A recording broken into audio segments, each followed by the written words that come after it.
Speaker Johnson has committed now to shepherd through more aid to Ukraine. This is a reversal from a prior Republican position. And the question we ought to ask is, what is the next $100 billion going to do for Ukraine that the first $100 billion didn't? We don't have a good answer to that question because nobody in either party is asking that question. The reality is the United States right now is driving Russia further into China's hands. China is the top threat that we face as the United States today. And yet we are strengthening the Russia-China alliance by further backing Ukraine. Here's what we need: a reasonable peace deal that brings this war to an end. Pull Russia out of its relationship with China and stand for American interests. Use our own military to secure our own border. That's not too much to ask. That's what the United States should do here at home, and it's what every nation deserves to do for itself. All right, guys, so we got to talk about the neocon Republicans who are out here running a victory lap against the America First Republicans because of the passage of the $95 billion aid package to Ukraine, Israel, and Taiwan, in which $60 billion is going to Ukraine. Now, if you listen to the neocons talk, they will say that anybody opposed to this is anti-America, okay? You are an isolationist. You do not care about America's global leadership. You do not care about freedom, and you do not care about America's allies. And I just want to make this video as a response to Lindsey Graham, who's essentially going to make these arguments against America First Republicans, because I want people to understand that being America First does not mean that you are an isolationist or that you do not care about America's allies. What it means is that we should not involve ourselves in senseless foreign wars and conflicts that really are not in America's best interest. This was the foreign policy of George Washington, the first and probably, in my opinion, one of the greatest presidents that we've ever had. He had to make the difficult choice of staying neutral between Great Britain and France. And it was not something that was a popular choice, okay? I mean, the French Revolution was terrible. A lot of Americans were horrified by the violence and what was happening at the time, but we wisely chose to stay out of it because we were more concerned about America, okay, and the growth of our new nation. Now, fast forward to 2024, America First, the people who believe in the same vision that George Washington had for this country, believe that, hey, we need to take care of our borders first, and we should not involve ourselves with these senseless wars in Europe, okay? I mean, history tends to repeat itself over and over and over again, and here we are having the American people have to decide whether or not, hey, we should stay neutral or should we get involved in, again, wars that don't have anything to do with us in Europe, okay? And as much as the neocons want to come out here and claim that it is in America's best interest to protect Ukraine's border and that we're actually avoiding war, they're wrong, okay? And I'm going to tell you guys why they're wrong, and what they're actually really doing is leading us closer to war, because this is what these people want, okay? They get paid via the military-industrial complex, and this is why they always have to feed the defense manufacturers, because the defense manufacturers are the people that donate to people like Lindsey Graham, okay? Their campaigns are funded by the war machine, so they have to keep the war machine growing no matter what, and this is just a part of that. Make no mistake, that is what's happening. So I'm going to break down what Lindsey Graham is talking about here and just how silly and ridiculous his talking points are, because again, he's criticizing America First Republicans like J.D. Vance, who are opposed to this continued foreign aid spending on Ukraine. Let me ask you about Ukraine, Sure. because you wrote an op-ed in the New York Times saying that you don't think it makes sense, the Biden pitch for aid to Ukraine. You've been accused of appeasement. You've been accused of surrender. Even the National Review had a column about that. And again, I'm going to get to Iran and Israel, which I know is a big pressing story. But I do want you to address that, because the National Review is basically saying that your solution to the problem of Russia invading a sovereign nation, Ukraine, is to just surrender. Are they wrong? No, look, my solution to the problem is to rebuild our own country. The reason that we're in this position, Jake, is because we're stretched way too thin. We're stretched way too thin. And the number of weapon systems that we need, that Ukraine needs, that Taiwan needs, that Israel needs, And we can't do all of these things at once. So when you're stretched too thin, you've got to focus and you've got to rebuild your own country. Let's take just one of those weapon systems that we're talking about, 155 millimeter artillery shells. The Russians currently have a 5-to-1 advantage over the Ukrainians. The Israelis will need this stuff. The Taiwanese need this stuff. And of course, America needs this stuff. Can we possibly fight all of those conflicts at once? No, the math just doesn't make sense. So what we should be doing is with Ukraine, encouraging them to take a defensive posture, not these disastrous counteroffensive the Biden administration has been promoting. The counteroffensive is within Ukraine, though. The counteroffensive is within Ukraine. They're not seeking land from Russia. And in fact, just today... I'm not passing judgment on the morality of what they're doing. Of course, it's their territory, Jake, but you have to acknowledge military reality on the ground. If they're going to waste a ton of money, a ton of lives, and a ton of ammunition on a counteroffensive strategy, but a defensive strategy might actually work, we've got to choose the strategy that might actually work. But the counteroffensive is strategy. So without further ado, let's get into it.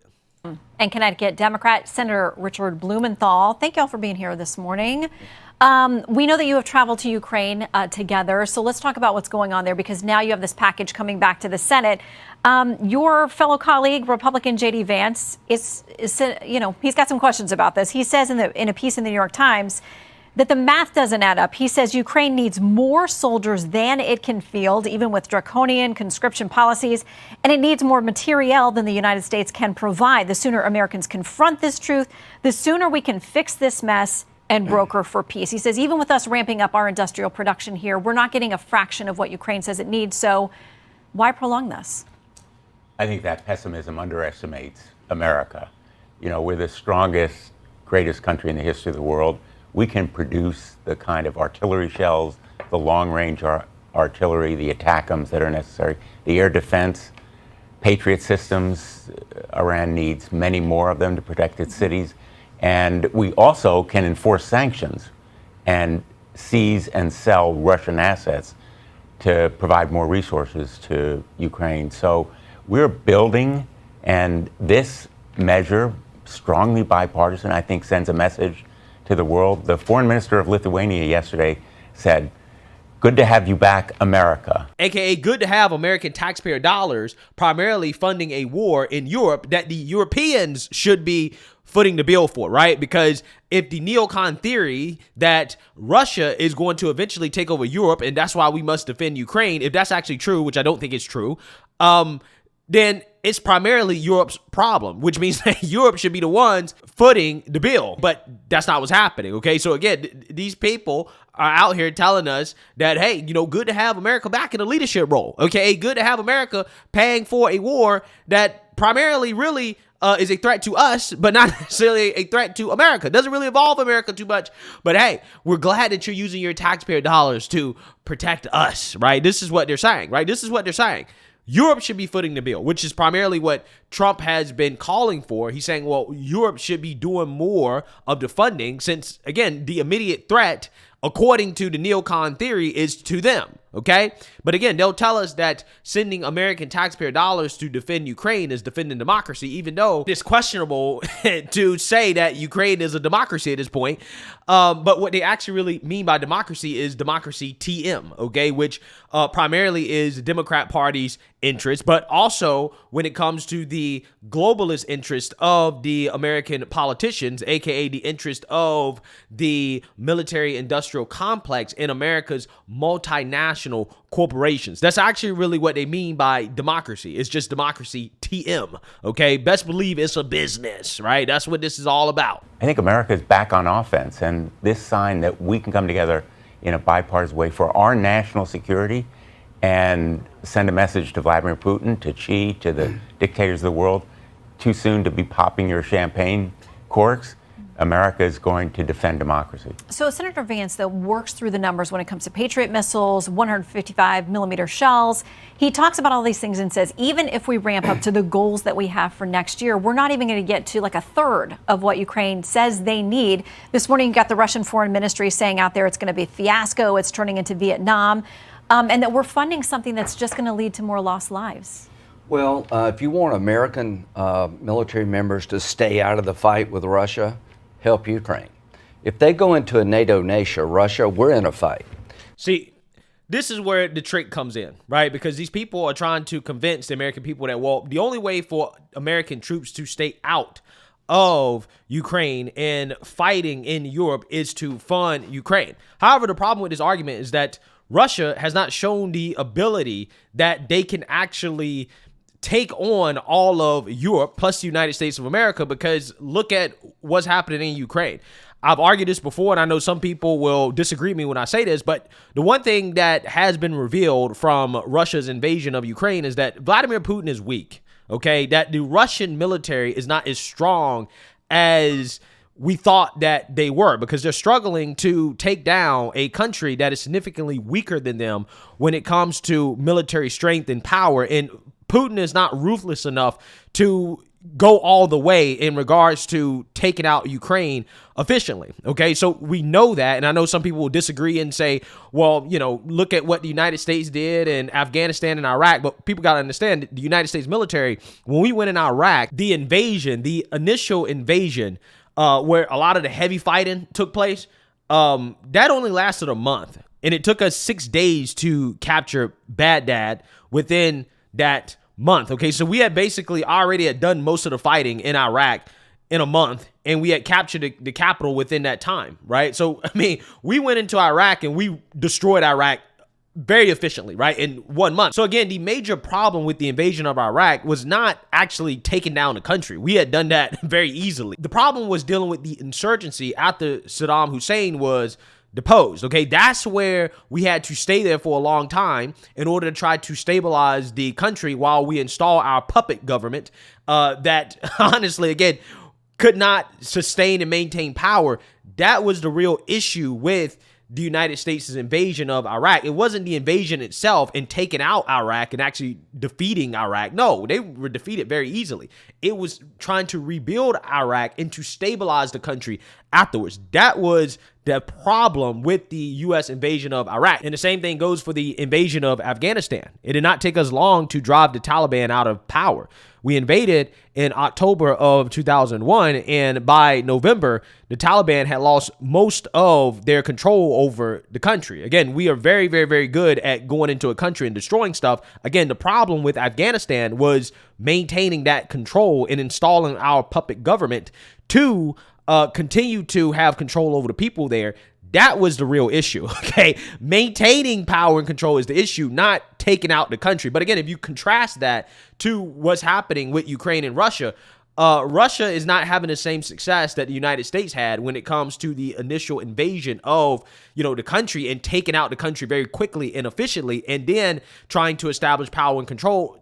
That's not the same thing. The same thing is not happening. So again, I would argue, if the neocon theory is true, that Russia wants to take all of Ukraine and Europe, they're doing a very bad job at it, right? In fact, they're showing us that they don't have the capabilities of doing so, at least not with the same abilities as the United States. Now, here's the thing. That doesn't mean that eventually Russia won't overpower Ukraine, because like J.D. Vance is arguing, is that, listen, it doesn't matter how much we give Ukraine, they're running out of bodies. Like, they're quite literally running out of people.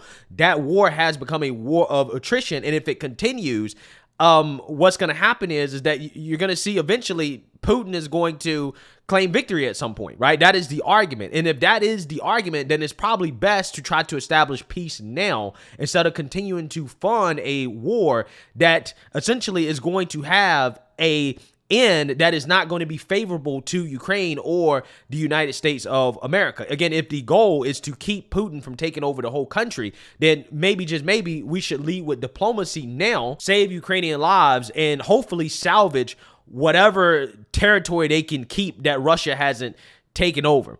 That should be what the goal is right now, because essentially if we continue to fund this operation and we continue to sacrifice Ukrainian lives, if Russia ends up taking over the country, then guess what? All that hundreds of billions of dollars that we sent to Ukraine is going to go up in smokes. Okay. And that's not to mention the $500-600 billion or so that is estimated that we need in order to rebuild Ukraine. Because the neocon hope is that Vladimir Putin eventually will give up, right? Let's keep sacrificing Ukrainian lives. Let's hope that the Russians eventually say, hey, you know what? We can't take Ukraine. We're going to pull out, although I doubt they'll give up the territories that they've already captured. And then we're going to spend $500 to $600 billion to rebuild Ukraine in order to make sure that Russia can't do that again as easily as they did it before in regards to invading. So again, I want you guys to understand, this money pit is, again, it's going to be like Afghanistan. It's going to be like Iraq. It's going to be $1 trillion endeavor, right? And these people are gaslighting you, making you think that, hey, we're saving money by doing this, and we are trying to keep the American people from having to fight a war in Europe, when there is no scenario where we will be putting troops on the ground realistically, because Putin is not going to attack a NATO ally. He does not have the ability to take on all of Europe and the United States of America, and that is evidenced by his struggles with Ukraine. Unless we get to the scenario where Ukraine essentially has run out of bodies to sacrifice, and the politicians decide that, hey, we need to put troops on the ground, okay? And that is where you could have troops on the ground. But it's not going to be because Putin attacked NATO. That's not going to be the reason why U.S. troops have to go on the ground. It's going to be because politicians decided to put troops on the ground to save Ukraine. Those are two very different things. And what Lindsey Graham is proposing, in my opinion, actually is going to lead us to having to inevitably make that decision about, hey, do we put U.S. troops on the ground to save Ukraine, or do we let Ukraine fall because essentially they've run out of bodies? And if anything, what we really should be doing is realizing that, hey, Russia's not the real enemy. They're not that strong. The real enemy is China. And instead of driving Russia into China's arms by continuing to fund this war with Ukraine, we should actually be establishing peace and trying to get in good standing with Russia if Putin is still willing to do that. I mean, the guy claims that he tried to join NATO, that he's tried to be friends with the United States, but America keeps stiffing him, right? They keep saying, no, we actually really don't want to be friends with you. We're trying to take you out. You don't understand. But Putin keeps trying to, be friends, be in a relationship with a girl that doesn't really want him. It's kind of pathetic, to be quite honest with you. I expected better from Putin. But anyways, regardless, I guess what I'm saying is that we need to recognize that Russia's not that powerful. They're not the real enemy, okay? Putin is not that ruthless, okay? He's not Stalin. He's not Lenin. He's not like great Russian leaders of the past. We need to worry about the real enemy, which is China, okay? And directing our efforts towards Ukraine actually takes away from our ability to take on China. That is my thesis, okay? That is my argument against the neocon policy here. And we really need to take care of America first, to be quite honest with you, before we even worry about Taiwan. But again, if the argument is that we need to take on China, then we actually really should focus on China, okay? That's what we should do. But we can't focus on China and Russia at the same time. We can't do it. And Israel as well, too, who may, end up getting into a full-blown war with Iran. And in that situation, that is actually where we're likely to put troops on the ground. Because if there is a full-blown war between Iran and Israel, best believe the pro-Israel politicians will have no issues whatsoever trying to put U.S. troops on the ground to defend Israel. That is what people actually should be worried about in regards to losing American lives, is this escalating conflict between Iran and Israel. That's what we actually really should be worried about. So with all due respect to Senator Vance, he's wrong. We were told within 4 days Kyiv would fall. But is he wrong about the math? Yeah, is he he's wrong about wrong. the production? He's our wrong about capabilities? the whole concept that we can't deal with multiple problems. In World War II, we fought the Germans and the Japanese.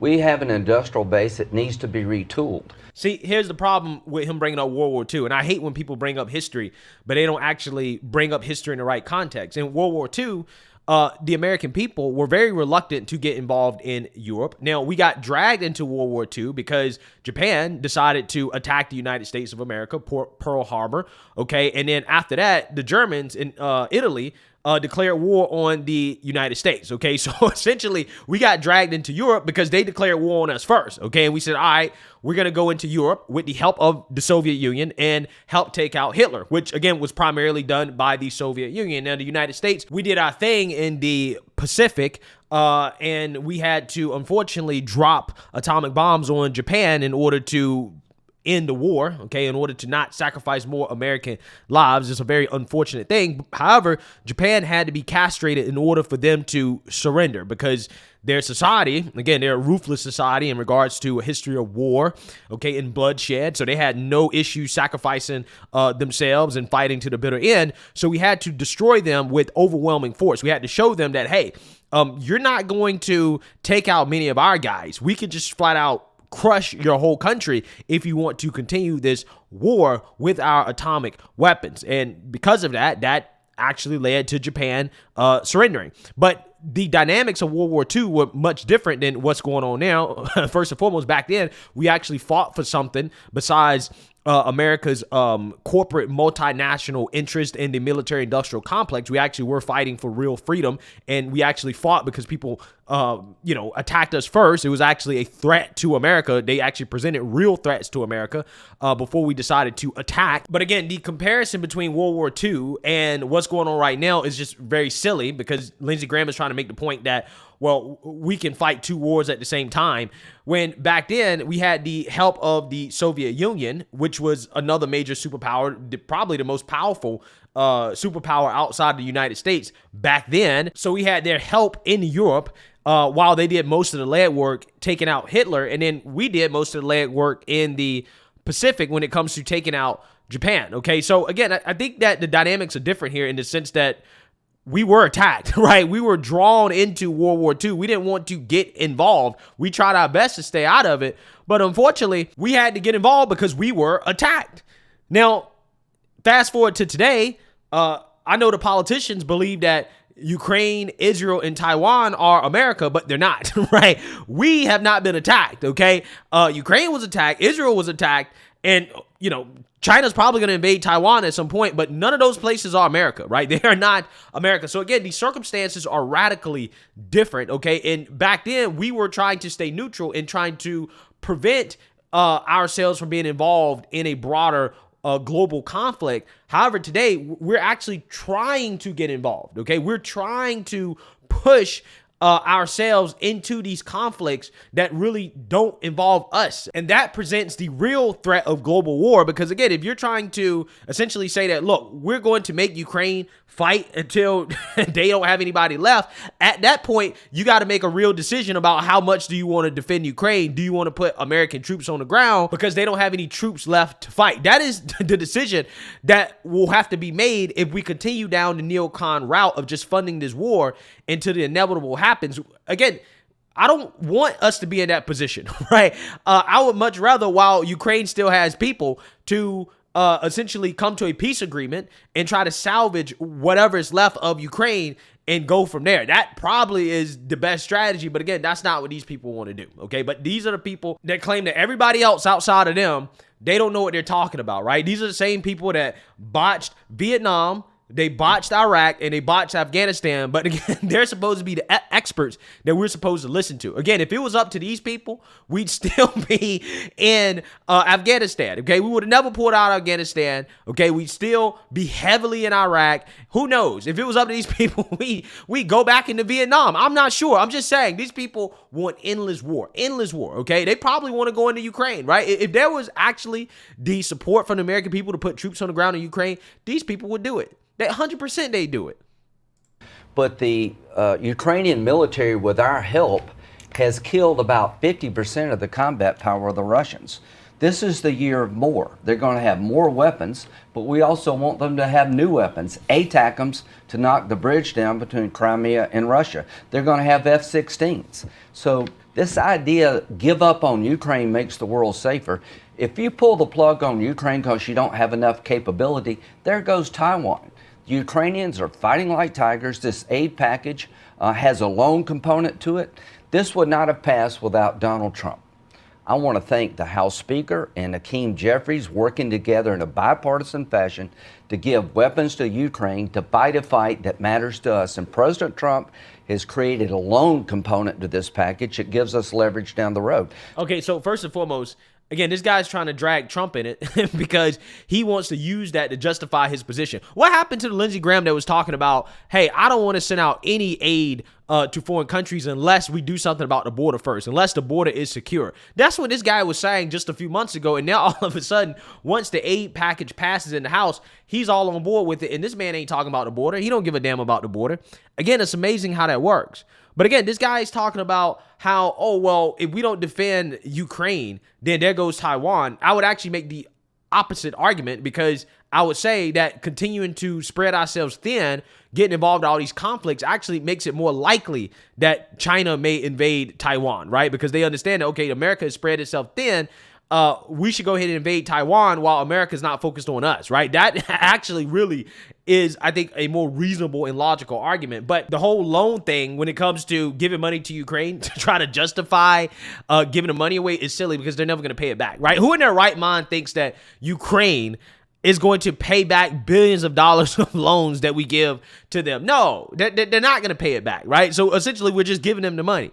Again, these people make me sick with their gaslighting. They really do. They think the American people are stupid. So this idea that we can't help Ukraine, Israel, and Taiwan at the same time, I reject that. I reject it totally. Okay, and, well, let me... And he's wrong on the numbers also, because the Defense Production Act, which we used in the Korean War, can convert civilian production capacity to produce the artillery, the vehicles, all of the stuff that the industrial base can and will produce if it's given the right demand signal. And we know on the Armed Services Committee, where I serve, that a consistent demand signal is necessary to produce the kind of investments that is necessary for those numbers to change. Okay. Yeah, so there you have it, folks. That's what all of this is about, right? It's about feeding the military-industrial complex. They're literally telling you, well, this is about getting them weapons. This is about manufacturing new weapons and, again, replenishing, okay, the constant supply of U.S. dollars that goes towards defense manufacturers by provoking these wars overseas, right? By flirting with World War III, right? We're helping U.S. defense manufacturers get paid, who then turn around and give kickbacks to the politicians. It's really simple. This is the game being played with American tax dollars, guys, and they make it so damn obvious, but yet they try to gaslight the American people to make you believe that you're a traitor and that you're anti-American for saying, hey, I don't want to keep sending money overseas and, you know, fighting these wars that have nothing to do with us while our border is being invaded, right? The only war that we should be fighting right now is the war at the border, because we are being invaded at our own border. And the fact that politicians are more concerned about other people's borders and not our border shows us that our politicians really are lacking a sense of nationalism that we really need in this country, right? Our leadership needs to have a more nationalist vision that is pro-America. And that's not the Democrat Party, and that's not half of the Republican Party at this point. And again, you know, this legislation, what you're seeing happening is exactly what I'm talking about. These people do not care about America first. They care about America's corporate interests first, but not the actual interest of the American people. So let me know what you guys think. Make sure you like, comment, and subscribe. Most importantly, share a Black conservative perspective. Peace.